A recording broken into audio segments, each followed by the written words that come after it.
I had been on the Tulsa beat long enough to know the city slept in fits and starts, like it had a secret life that only came alive after midnight. Most nights, patrol was monotonous, filled with empty streets, the occasional car pulled over for expired tags, or drunk kids arguing outside a 24-hour diner. I was tired, bone-deep tired from a string of petty theft calls and run-ins with drunks that hardly ever amounted to anything serious. That night, I wanted nothing more than a quiet moment at the gas station on Highway 64. The lot was nearly empty, the neon sign flickering weakly like it was struggling to stay alive. I could see the pumps glinting through the rain-slick asphalt. I had been on the road for hours, making rounds that seemed endless. I parked near the edge, leaving room for customers who might come along, and that's when I noticed it. A gray sedan, pulled diagonally across two spaces, its hazard lights blinking weakly. At first I thought maybe the driver had passed out or suffered a medical issue. I approached cautiously, flashlight in one hand, the night pressing in around me. Tapping the driver's side window, I saw him jerk awake. Bloodshot eyes, pale skin, hands trembling. He muttered something about a long shift at a factory, the kind of rehearsed story that immediately raised red flags. My gut told me the factory had been shut down months ago. I asked for ID. His hands shook more violently. Names didn't match. His excuses sounded flimsy, desperate. "Just a quick sobriety test," I said, voice calm but firm. That's when I saw it, a subtle movement under the dashboard. My heart sank. Before I could react, the gun flashed. Pain lanced my arm. A bullet grazed me, but training kept me upright. Adrenaline kicked in. I drew my weapon, returning fire. The sedan lit up with the harsh glow of neon as the man collapsed on the wet asphalt. Seconds felt like hours. Backup hadn't arrived yet. I called it in, my breathing loud in my own ears. When detectives arrived, the car yielded syringes, burnt spoons, and the kind of mess that told me this kid was deep in his own destruction. It was then I realized how fragile the line was, between a routine night and a catastrophe. That gas station would never feel safe again. I spent the next few days replaying that night in my head, each detail sharper than the last. Every time I closed my eyes, I could see the way the neon light bounced off the wet asphalt, the way his eyes glinted with panic and madness at the same time. Even though my arm healed, the memory lingered, like the station itself had branded into me a warning. I started my shift the following week cautiously, scanning the lot before leaving the patrol car. It felt different now, every shadow a potential threat, every car idling too long a sign of trouble.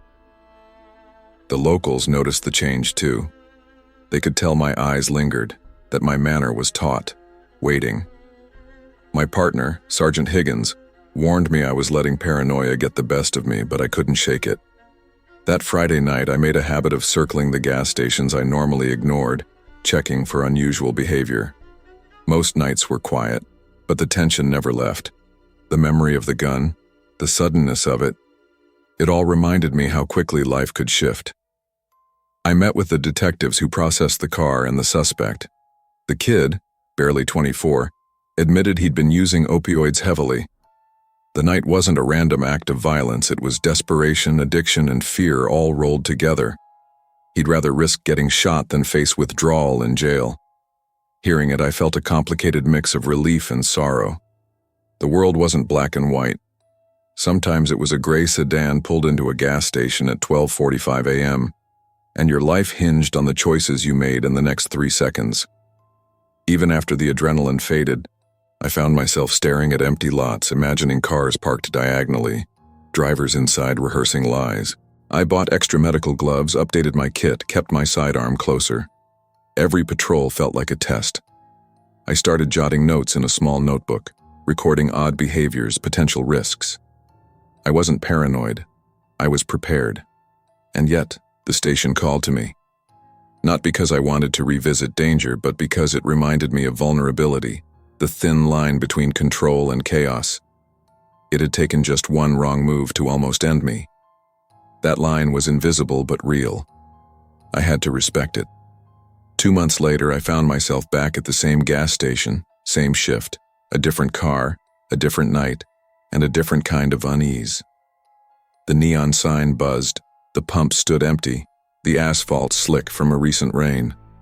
Even the air smelled the same, faint gasoline and asphalt combined into something too sharp to ignore. A young man lingered near the corner pump, wearing a hoodie pulled over his head. He seemed familiar, but not in the way someone remembers a face. They all blend together in late-night patrol. His movements were small, deliberate, testing the edges of the lot. I parked near the station, lights on, and stepped out. He froze, eyes flicking to me, and I caught that same rehearsed panic I'd seen before. My hand rested near my sidearm, my voice calm but firm. "Everything okay tonight?" I asked. He stammered, muttering something about being lost, about needing directions. I kept my distance, watching. Minutes ticked by.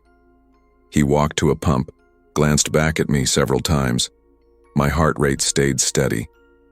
Experience had taught me the patterns, the nervous pacing, the rehearsed story, the hesitation in movements, all signs. I called it in, quietly. Backup was close. When the young man finally got in his car and drove off, I let out the tension I hadn't realized I'd held. It wasn't a confrontation, not this time, but the memory of that first night. The muzzle flash, the pain, the chaos remained.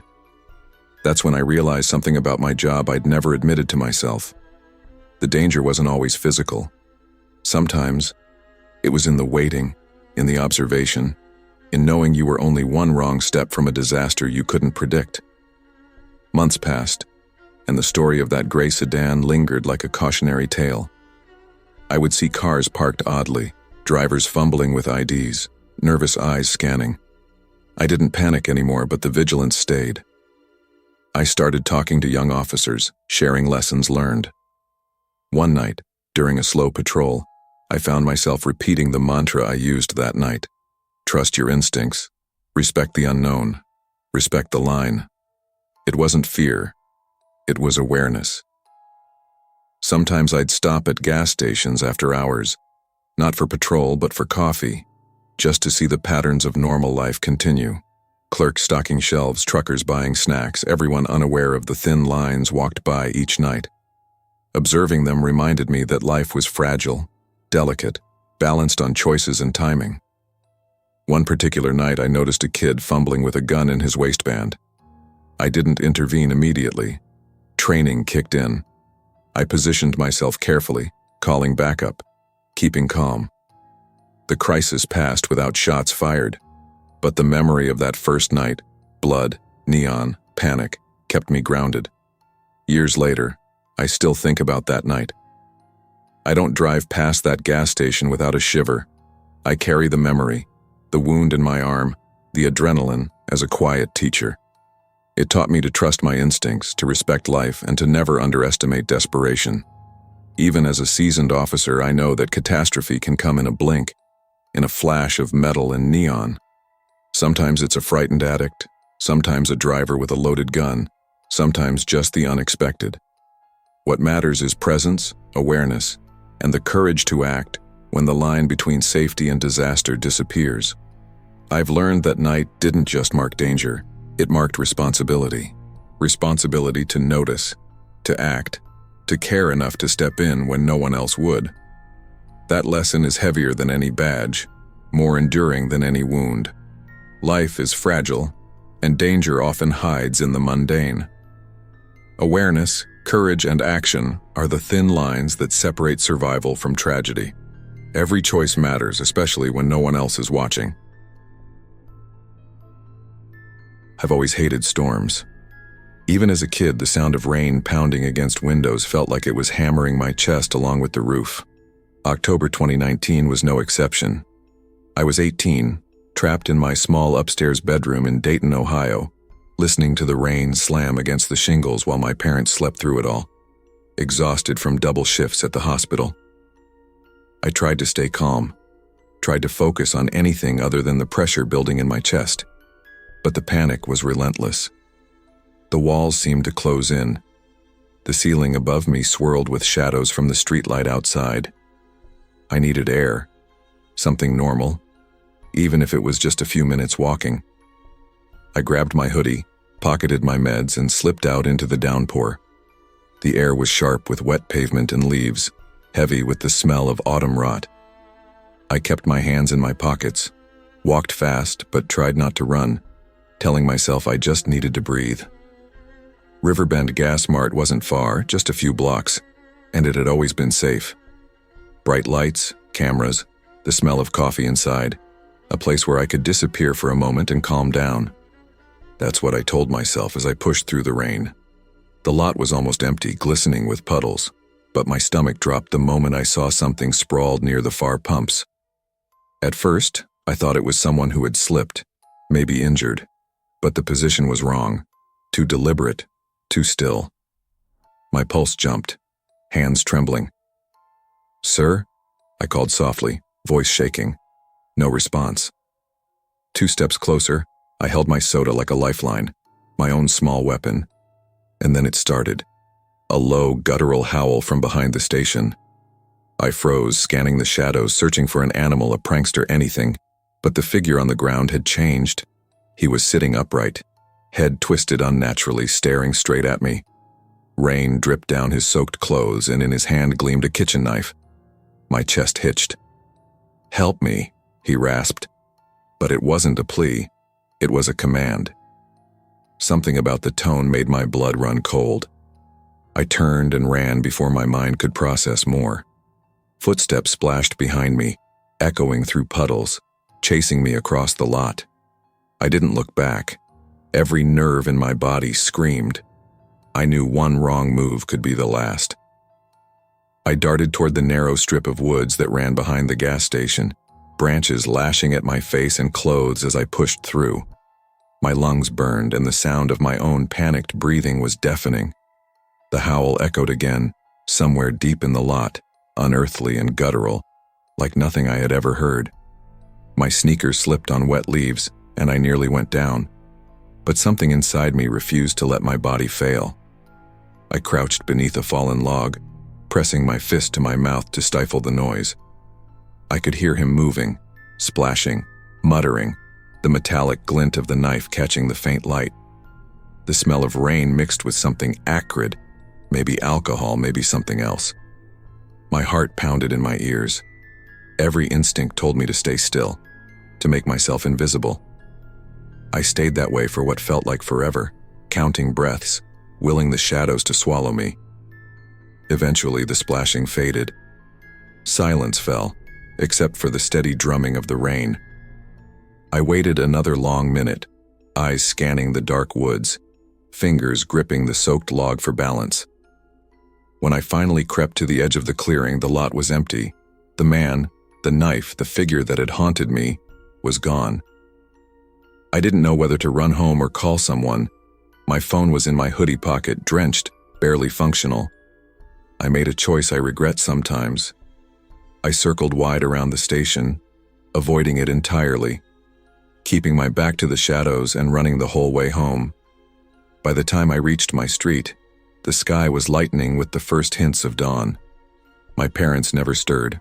I went to my room and tried to convince myself it had been a nightmare, but it wasn't. I could still feel his eyes on me, that unnatural tilt of his head, the cold rasp of his voice. It had been real, or maybe too real to be a dream. Either way, the memory embedded itself in me, something that would follow every storm, every late-night walk. After that night, everything changed. I started noticing details I'd never cared about before. Flickering lights, empty parking lots, the way shadows fell across wet pavement. Panic attacks became sharper, more frequent, each storm amplifying them. I developed habits I never had, double-checking locks, carrying a flashlight everywhere, even for a 10-minute walk to the corner store. I tried to explain it to my friends, but they laughed it off. It was just your mind playing tricks, they said. But they hadn't seen it, hadn't felt the gaze of someone standing in the rain, knife in hand, promising harm. The rational part of me wanted to believe it was a hallucination born from panic and isolation. The other part refused. That night had been too vivid, too precise, too terrifyingly real. I started journaling obsessively, writing down every thought, every sound that spiked my anxiety. I sketched the station, the angle of the pumps, the puddles where he had stood. Sometimes I included the knife, trying to make sense of it. Therapy helped a little, but the memory was stubborn. Some nights I'd wake from nightmares, cold and soaked in sweat, heart hammering, convinced he was outside, waiting. The police never found him. I never reported it. When I mentioned it later, officers told me there were no reports of a knife-wielding man at Riverbend that night. The clerk inside the station swore no one like him had come in. My story existed only in my mind, yet every instinct screamed truth. I realized slowly that I had to live with the uncertainty. Some dangers weren't understood, some monsters weren't caught, and some traumas weren't validated. But I had survived. That night had taught me a harsh lesson. Vigilance could save your life, even when no one else saw the threat. Months passed, but the fear lingered. Every time it rained, I felt it.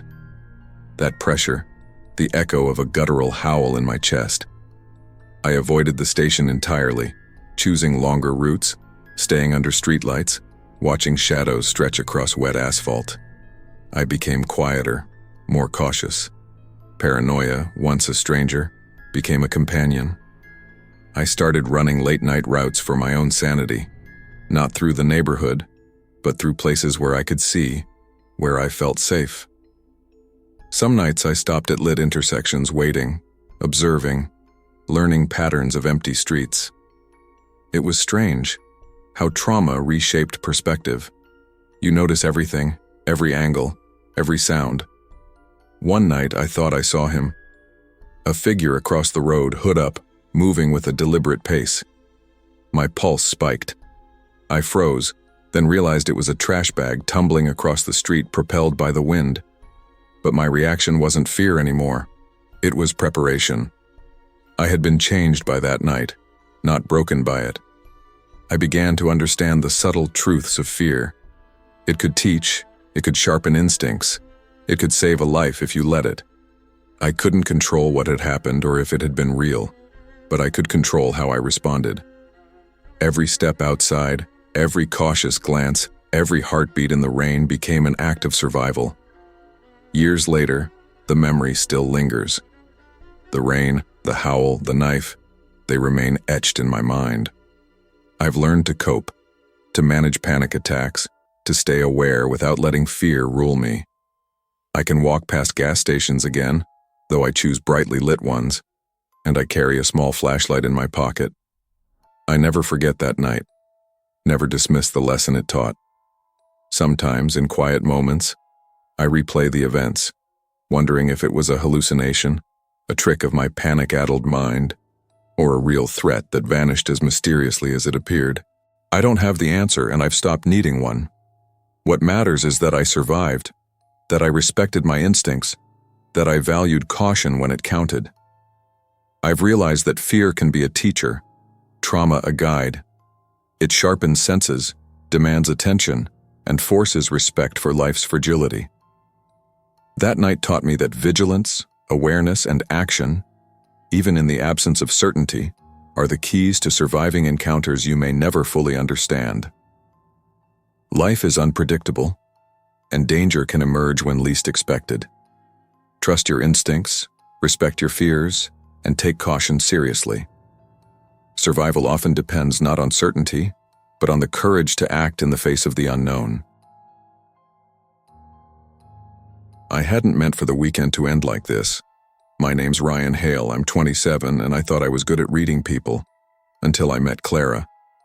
We connected online months ago, her profile filled with witty posts and travel pictures that made her seem untouchably perfect. She seemed like someone I could actually get along with in person.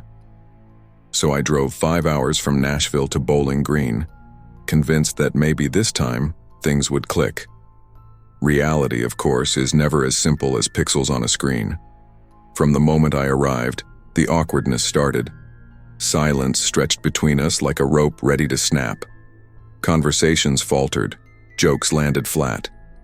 I tried to act like it didn't matter, But by Sunday night, I was exhausted, emotionally, physically, mentally.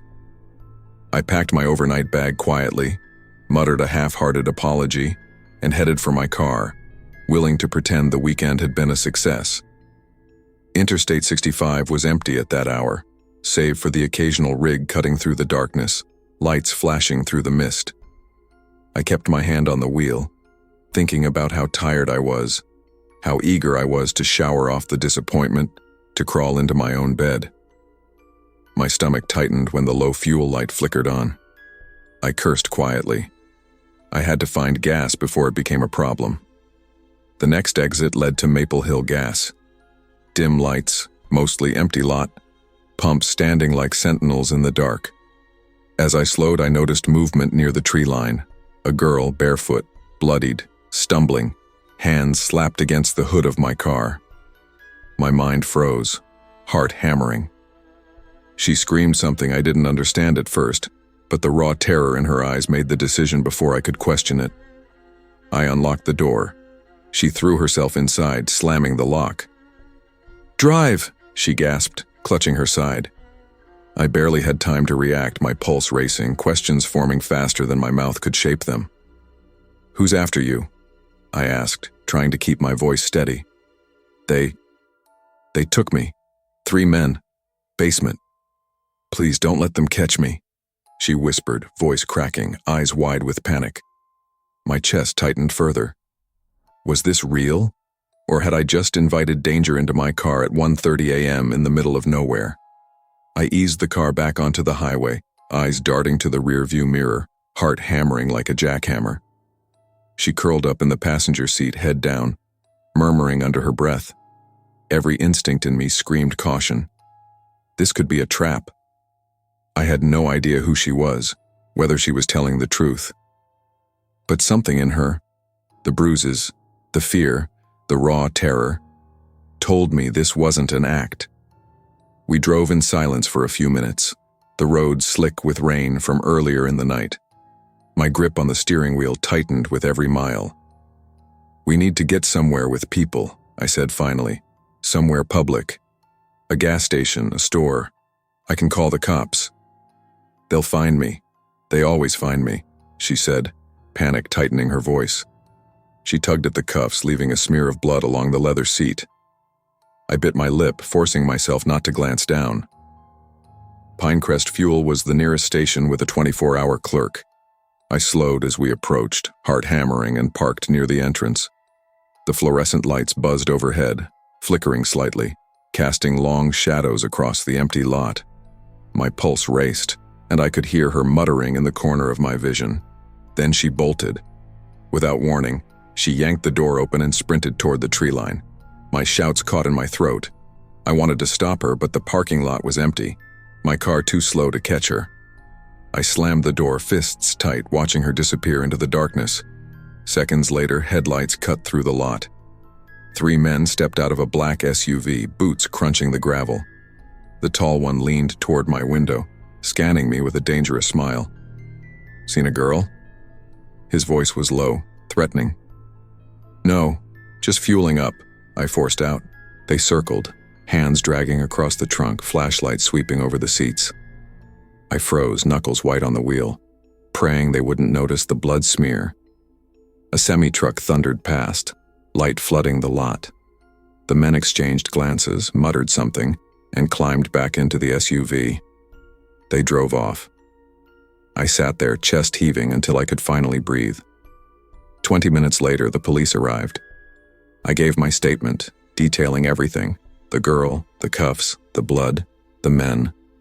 Their faces were polite but skeptical. No witnesses, no surveillance, no leads. The girl had vanished without a trace. Driving back to Nashville, I kept thinking about her. Who was she? Did she make it out alive? My mind replayed every detail, the fear in her eyes, the bruises along her jaw, the urgency in her voice. I wanted to believe I'd helped, even for a moment, even if it wasn't enough. But the doubt gnawed at me. What if it had all been some elaborate setup? What if I'd invited trouble into my car? Every time I hit a patch of darkness on the interstate, my pulse jumped. Every time a car swerved near me, My hands gripped the wheel harder. I tried to tell myself I'd done what I could. But the memory lingered, haunting every quiet stretch of road, every late-night drive. Pinecrest Fuel became a symbol of danger, the place where help and threat intersected, where choices had to be made in a heartbeat with consequences I might never understand. Weeks turned into months. I found myself avoiding exits, gas stations, even late-night drives. My friends noticed my growing tension, my hesitation, but I couldn't explain it without sounding paranoid. I tried to move on, to forget the girl in cuffs, but every time I drove past exit 47, memories flooded back. The blood, the fear, the way she screamed, begging me to help. I started sleeping with the lights on, double-checking locks, scanning the lot before I parked anywhere. I became hyper-aware of my surroundings, the way shadows moved, the way strangers' eyes lingered. Anxiety became a constant companion. And yet, I couldn't stop thinking about her. Did she survive? Was she safe? Or had I lost my chance to save her? The uncertainty was unbearable, but it forced me to grow more cautious, more alert, more appreciative of the fragility of life. It's been years since that night.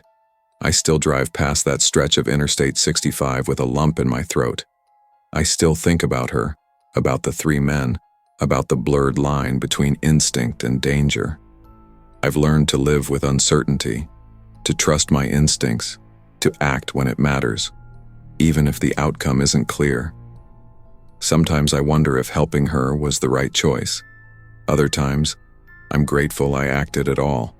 That night taught me that in life, moments of courage and fear can come unannounced, and decisions must be made in an instant. Hesitation can cost lives, and sometimes, the right thing isn't safe. It's necessary. Life is unpredictable, and danger can appear when least expected. Trust your instincts, act with courage, and remember that even brief acts of compassion can have a profound impact, sometimes saving lives you may never see again. The desert at night has a way of making you feel like the world itself has abandoned you. I've been driving trucks for over 20 years, and I still remember that particular stretch of US Route 95 like it happened yesterday. It was the summer of 2008, and I was hauling a load of packaged goods from Reno down toward Las Vegas. The heat of the day had long since faded, replaced by a dry chill that seeped through the cab's cracked windows. My eyes were heavy from hours behind the wheel, and my mind was running on pure adrenaline to meet the deadline. By the time I saw the neon glow of the Silver Star Gas Diner, my stomach was screaming for coffee, and my rig was begging for a fuel top-off.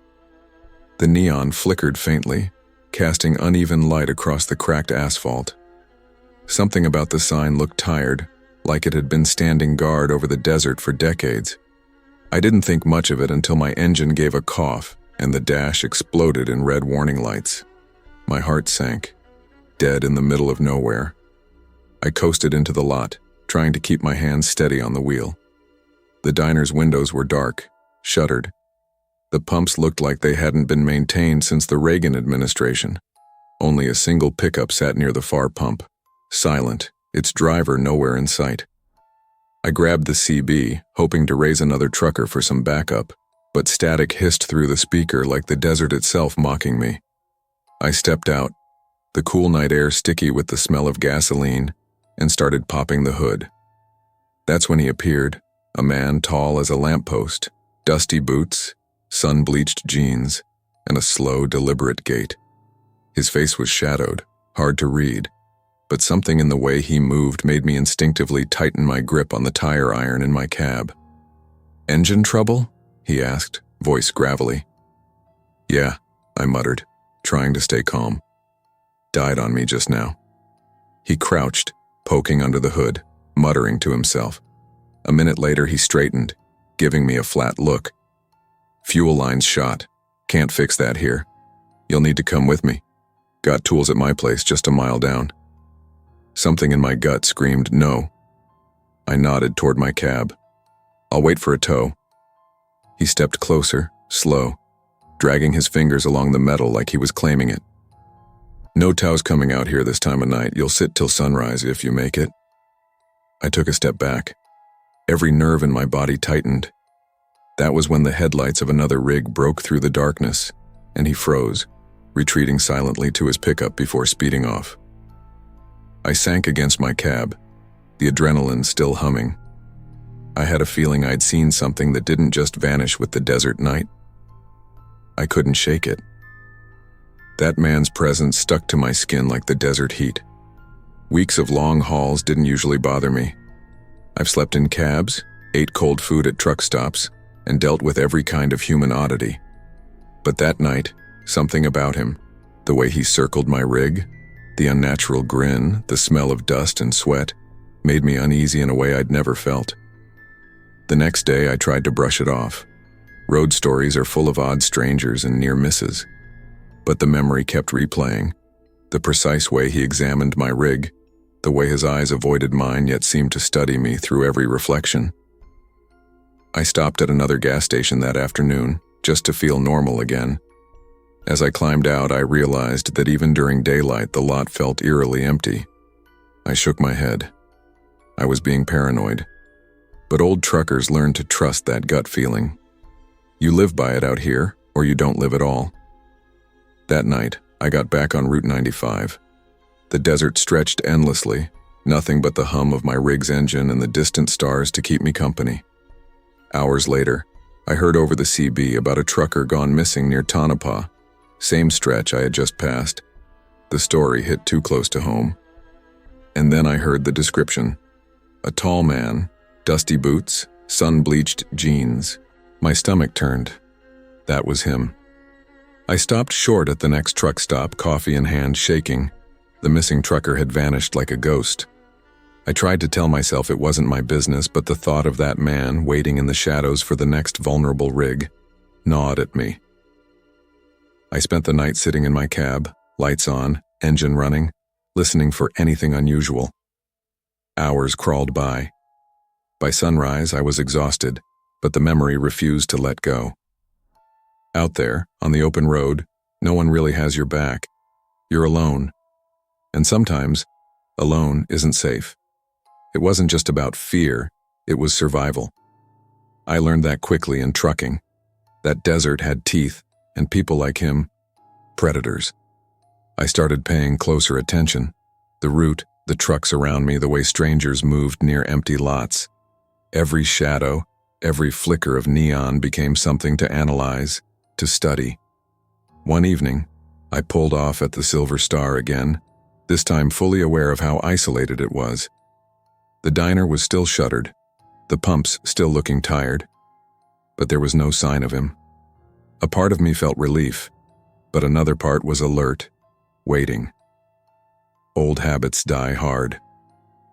As I filled the tank, I heard movement behind the pumps. I froze. Out of instinct, I ducked, keeping the truck between me and whatever, or whoever it was. But it was just another trucker, walking cautiously in the shadows. Still, my pulse hadn't slowed. That night I realized something. It wasn't just the man. It was the reminder that danger can be subtle, almost invisible until it's too late. I stayed in my cab until dawn, sipping coffee, reviewing my routes, thinking about how easy it would be to vanish out here. The desert doesn't forgive mistakes, and predators like him, they don't either. Months passed. I started documenting every unusual encounter, every lot that felt too quiet, every stranger that appeared at odd hours. Other drivers thought I was paranoid, but I knew better. The desert teaches you to watch, to read the terrain, to anticipate trouble. One night, coming back from Vegas, I saw a broken-down rig ahead. My heart sank. The driver was outside, alone. I slowed, instinct screaming at me, but I couldn't see the man I knew. I reached the lot just as a shadow slipped into the darkness behind the pumps. My hands instinctively went to the CB. "Hey, you okay?" I called out. No response. The engine of the truck beside him roared to life. A second rig had arrived. The shadow moved, paused, and then melted into the desert. Relief hit, but my chest was tight. That's when I realized it wasn't just about being chased or threatened. It was about being prepared, about not being the next story on the CB. Years later, I still drive those highways. Route 95, 93, 375. I know them all like the backs of my hands. Every lonely station, every flickering neon, every shadowed pump holds a memory. I've learned to trust my gut, to never ignore it, and to keep tools, a CB, and a plan ready. The desert doesn't care about your schedule. It doesn't care if you're tired or distracted. And predators, they wait in places you least expect. I've never seen him again, but I carry the memory with me. Every time I pull into a gas station alone, my pulse ticks just a little faster. But I'm ready now. I know to look, to analyze, to anticipate. That night on Route 95 taught me a lesson I'll never forget. Survival isn't just about strength or skill. It's about awareness, vigilance, and trusting the instincts that have kept you alive this long. And sometimes surviving isn't about escaping. It's about paying attention, being prepared, and acting when it matters. Life often places us in situations where danger lurks unseen. Survival depends not on luck, but on vigilance, awareness, and trusting your instincts. Even when others dismiss your fears, preparedness can mean the difference between life and death. I've spent most of my life working with my hands. Construction sites, concrete, steel beams, and half-finished houses. That's where I've always felt in control. I like knowing the rules, knowing the risks, and knowing when something isn't right.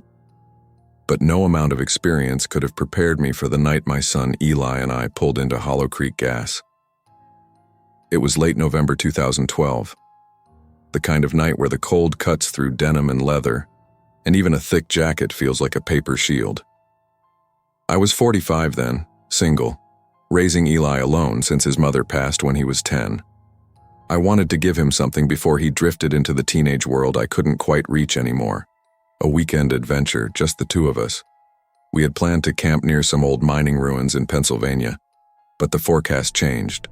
Snow and high winds. I had to improvise, and maybe that was the first mistake, improvising without knowing the territory. "Let's not risk the mountains," I said, trying to keep my voice light. "We'll stop halfway, grab hot chocolate at a gas station, and see where the road takes us." Eli had shrugged, earbuds dangling from his neck, half interested in my attempt at spontaneity. By midnight, we rolled into Hollow Creek Gas, the only station for miles outside Shamokin. The pumps were ancient, the lot cracked and littered with small stones, and the sodium lamps buzzed overhead with that metallic hum that made everything feel unnatural. The convenience store was boarded up, dark, lifeless. I cut the engine, letting the silence settle. Eli stepped out, his breath fogging in the frigid air. "Kinda creepy here," he muttered. He shoved his hands into his hoodie pockets, bouncing slightly on the balls of his feet. "Just a gas station," I replied, though I didn't sound convinced. The lot was empty, except for the faint shadows stretching in the lamplight. And then I heard it. Footsteps, scraping the concrete, deliberate, heavy. Not the shuffle of someone trying to stay warm, but a steady, purposeful rhythm that made my chest tighten. From the far corner of the lot, a figure emerged, tall, gaunt, carrying a zipped sleeping bag slung over one shoulder. It sagged unnaturally like something heavy shifted inside. My gut screamed, danger. I had seen enough accidents, enough negligence, enough bad situations to trust my instincts. "Stay close," I whispered to Eli. The man moved toward the pumps without speaking, boots crunching gravel. As he neared, I caught the first hint of the smell, a metallic tang that made Eli gag. My hand went to his shoulder.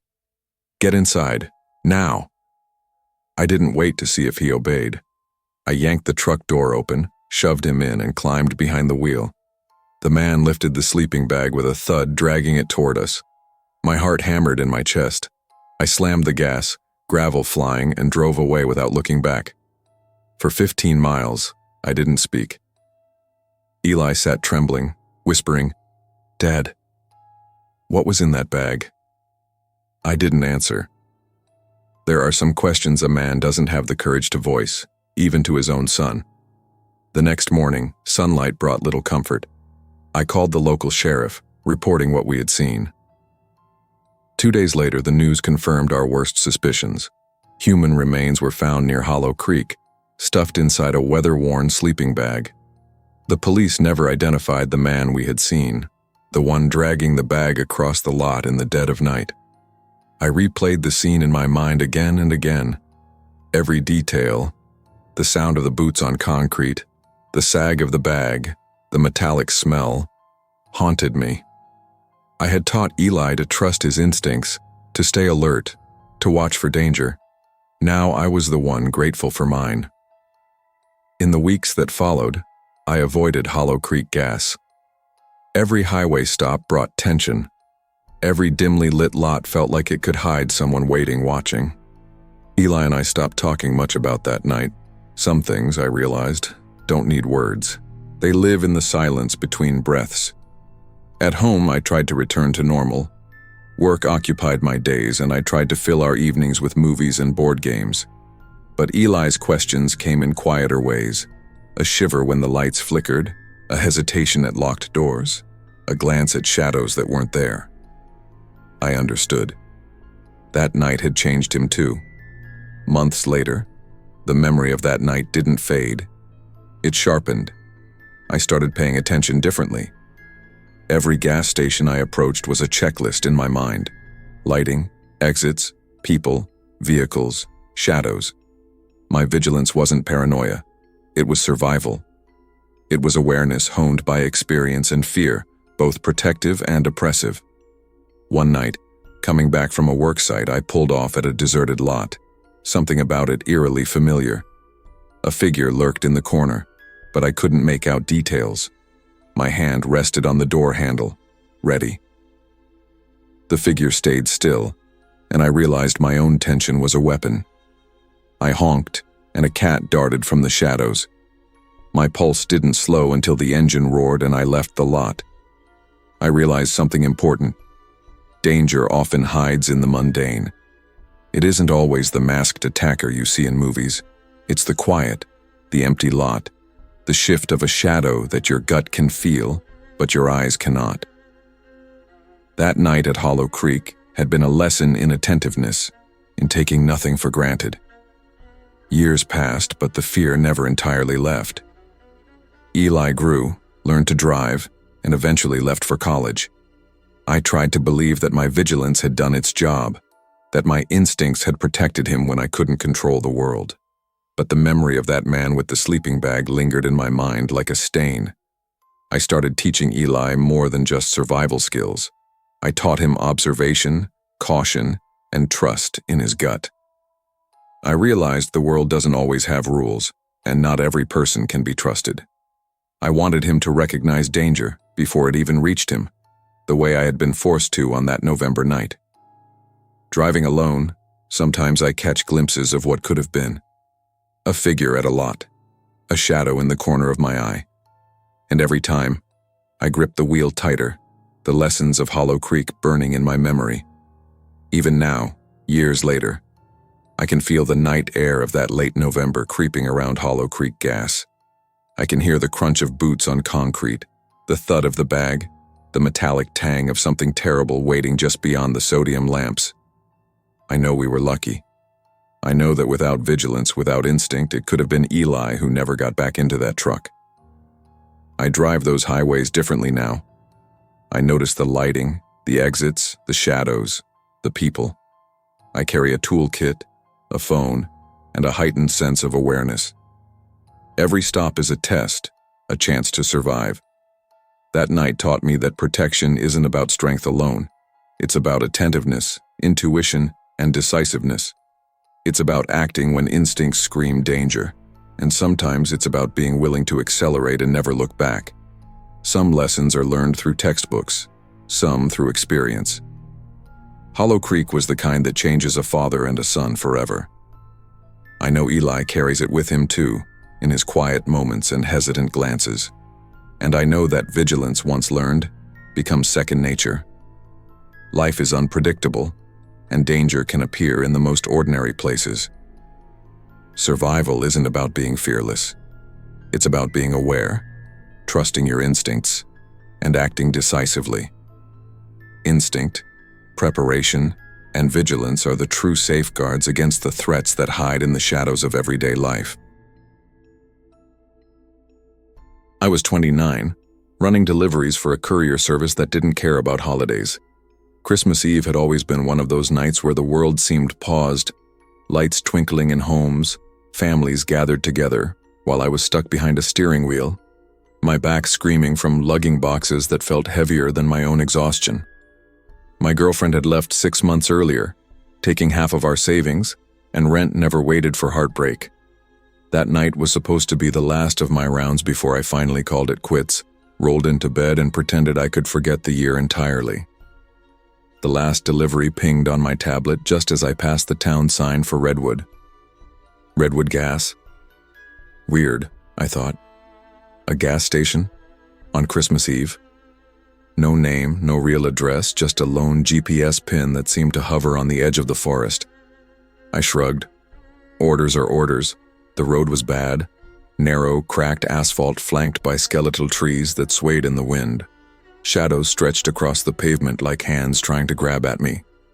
I flicked on the high beams, my eyes flicking from one patch of darkness to the next. I could feel the kind of unease in my chest that comes from driving too long, seeing too much, and expecting something to be out there just waiting for you. Pulling into the lot, I was surprised. The station looked abandoned, the pump lights dim and buzzing. But I could hear it first. A faint roar of laughter and music spilling through the cracked windows like a party just behind the glass. I killed the engine and rubbed my eyes. Just exhaustion, I told myself. Just exhaustion. I grabbed the package from the back of the van, walked toward the door and froze. A man stood there, tall, unnervingly neat, slicked back hair, and a smile that didn't reach his eyes. "Delivery?" he asked, smooth as ice. "Yeah," I muttered, holding the box. "Late one. Got a name for pickup?"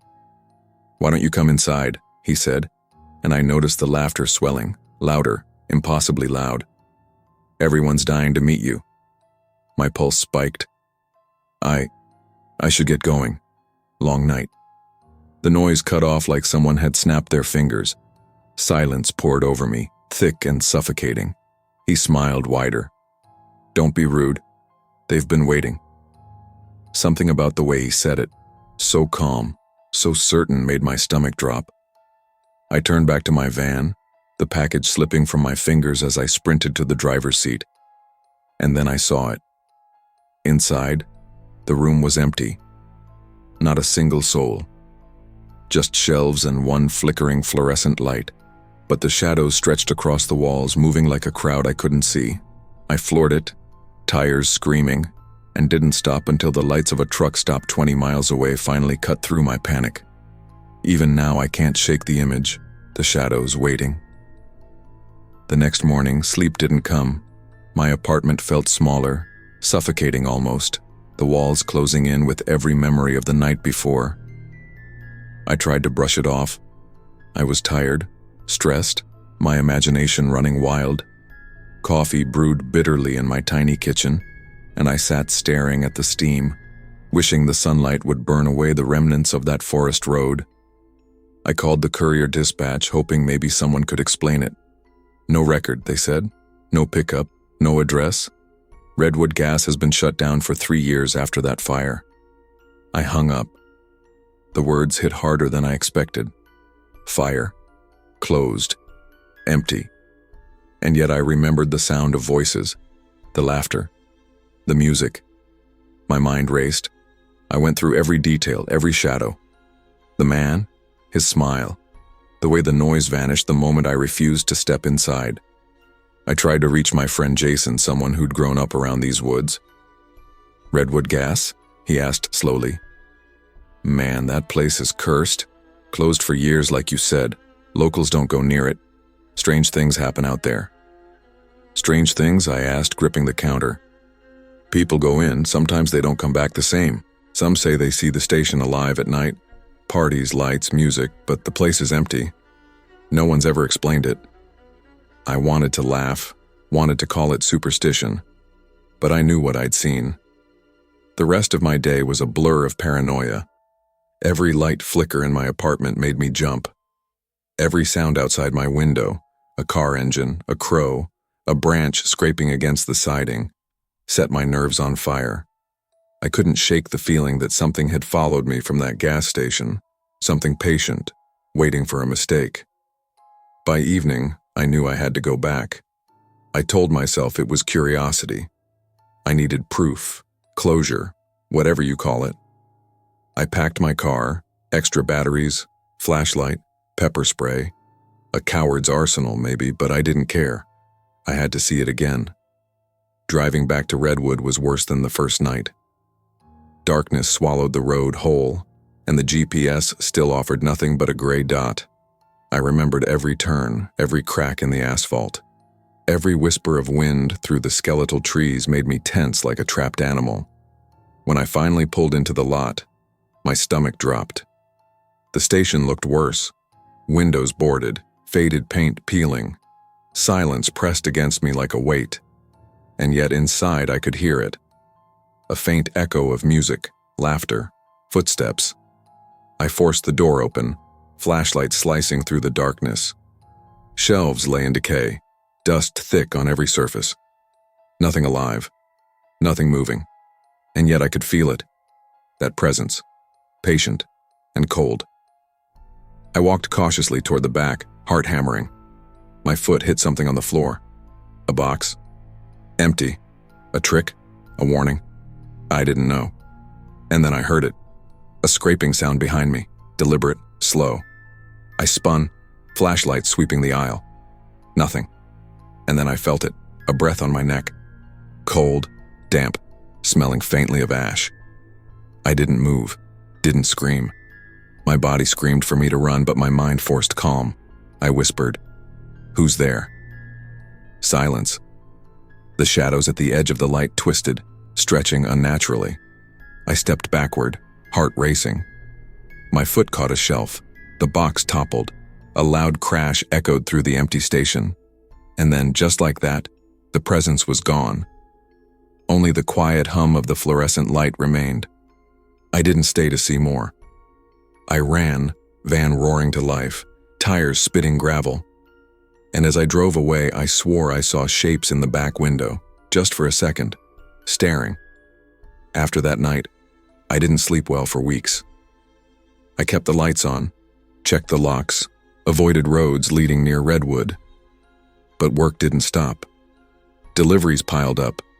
Deadlines didn't care about shadows and echoes. Every time I got into my van, memories of that gas station returned. A movement in the rearview mirror, a flicker of light. Sometimes I'd swear I heard laughter over the hum of the engine. My friends joked that I was burned out, stressed, imagining things. Maybe they were right. Maybe I was losing it. And then, months later, a routine delivery took me near the area again. Heart pounding, I took the bypass road, trying to avoid the old lot entirely. But the neon sign flickered in the distance, buzzing, weak, beckoning. My hands gripped the wheel until my knuckles went white. I didn't stop. I couldn't. Something deep inside me knew I couldn't go back.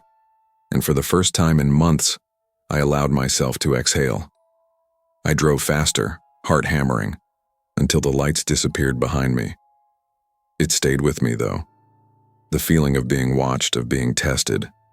That presence wasn't just a trick of exhaustion. It was patient, eternal, and still out there, waiting for the next person to slip. Years later, I've settled into a quieter life. No late-night deliveries, no lonely forest roads. I tell myself I've left the fear behind.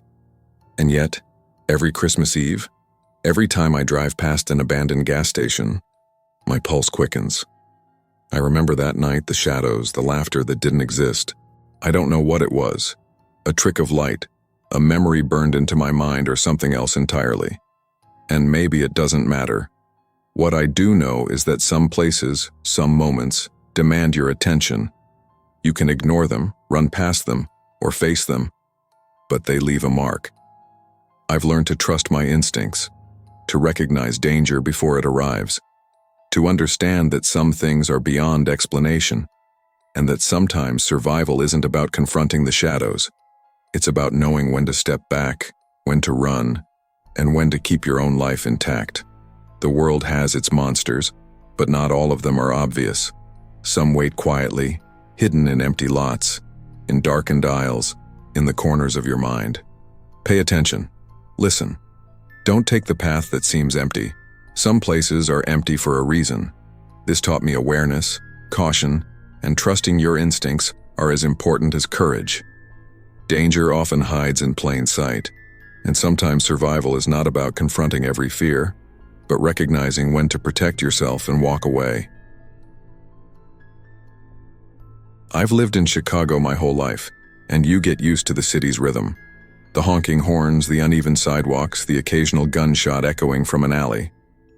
By 34, I'd learned to read people, to judge situations, to trust my gut more than the flashing signs of a neon-lit street.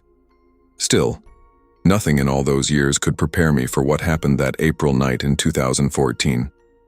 I was working a late shift at the printing press on the South Side, a long, grinding job that left my back sore and my mind fried. Around midnight, I made my usual stop at Lakeview Gas Food, a corner station tucked off Western Avenue. It wasn't fancy, but the lights were always on, the coffee always hot, and after hours on the press, it felt like a tiny sanctuary before the drive home. The night was cold for spring, the kind of cold that settles into your bones, making your teeth chatter despite a jacket. I pulled into the lot, tires crunching over gravel, and noticed two cars at the light across the street, a black Dodge Charger and a silver Honda Civic.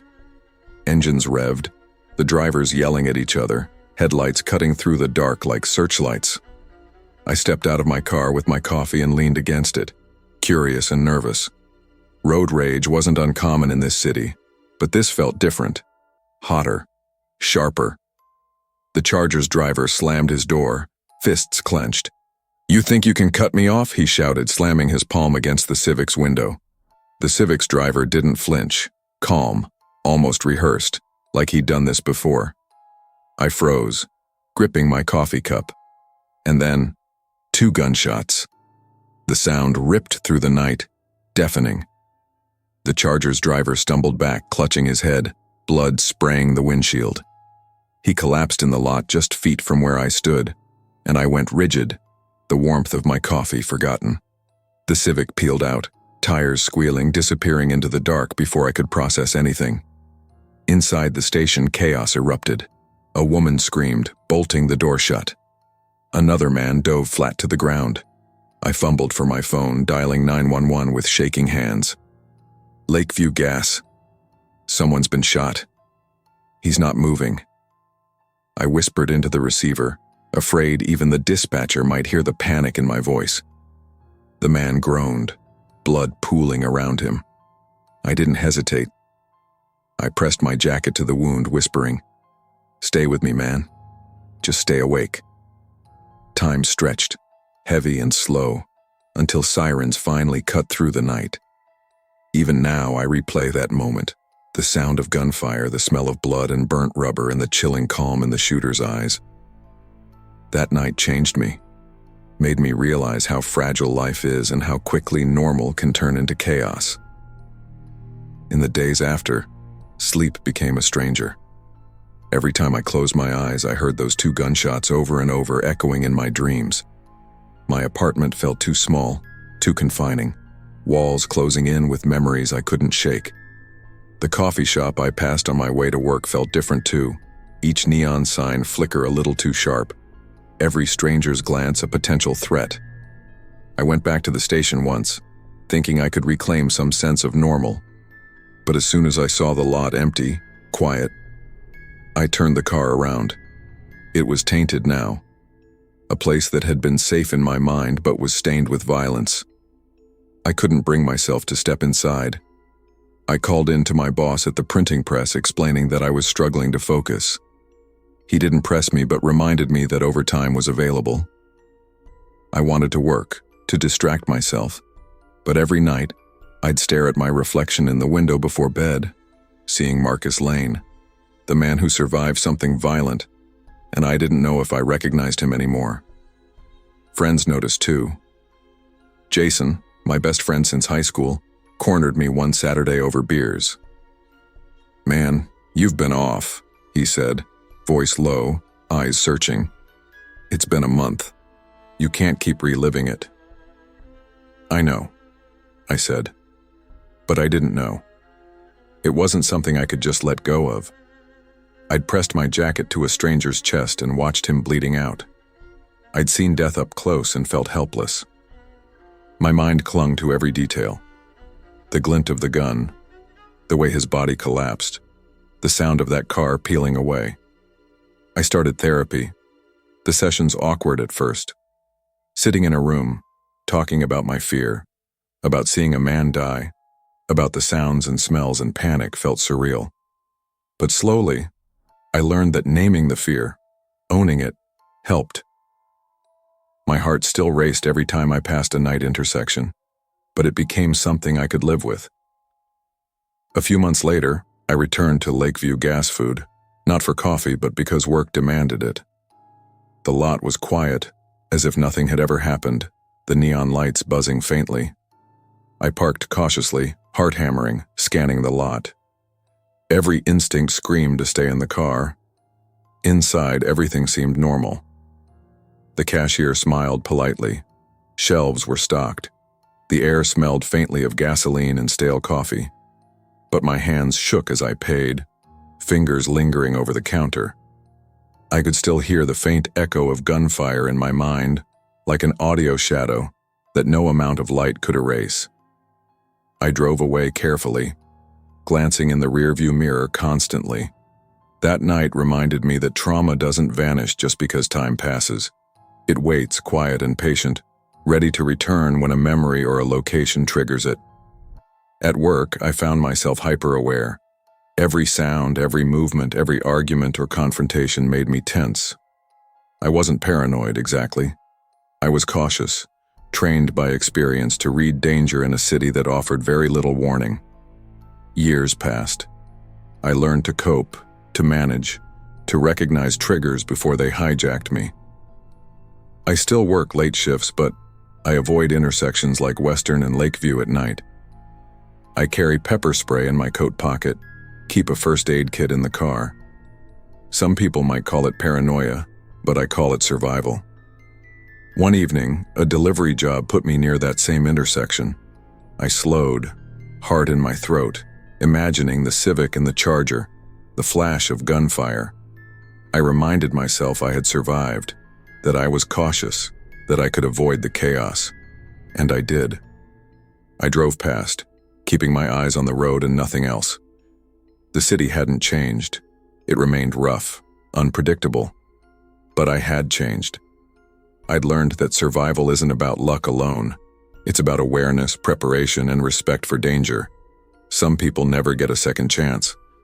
I had. Even now, nearly a decade later, every late-night stop at a gas station carries that memory. Every time I pull up, coffee in hand, I feel the pulse of the city around me, the shadows of what could happen. I've come to understand that trauma shapes you, sharpens your instincts, and teaches lessons you never want to repeat. I don't carry guilt anymore, just awareness. Life is fragile and violence can erupt without warning.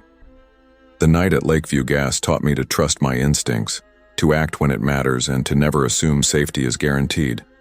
I've also learned compassion. That night I helped a stranger, and even though I don't know his fate, I acted. Fear can paralyze, but courage, even quiet, small courage, is what keeps us human. The city is unpredictable, the world is fragile, and sometimes survival isn't about being the strongest or the fastest.